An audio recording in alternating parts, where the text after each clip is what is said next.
Hey there, foodies! Welcome back, and today we've got a classic comfort food recipe that's perfect for the chilly weather. Homemade creamy tomato soup.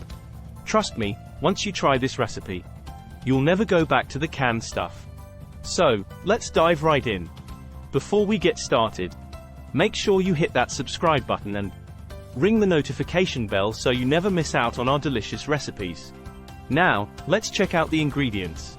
For this creamy tomato soup, you'll need 2 tablespoons of olive oil, 1 medium onion, finely chopped, 2 cloves of garlic, minced, 1 can, 28 ounces, of crushed tomatoes, 1 can, 14 ounces, of diced tomatoes, 1 teaspoon of sugar, 1 teaspoon of dried basil, 1 teaspoon of dried oregano, salt and pepper to taste, 3 cups of vegetable broth, 1 cup of heavy cream.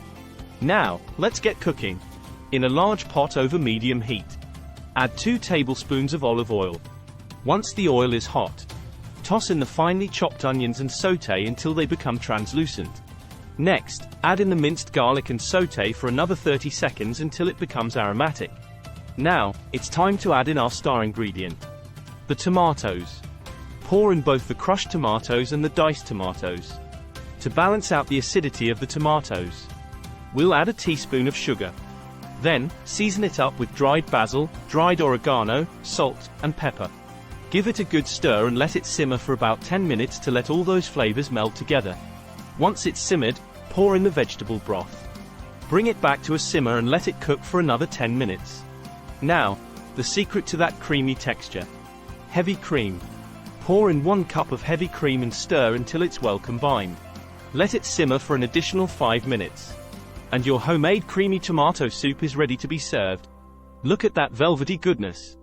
This creamy tomato soup is perfect on its own or paired with a grilled cheese sandwich.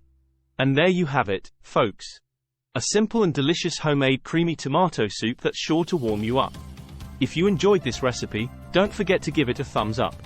And leave a comment below letting me know what you'd like to see next. Until then, happy cooking.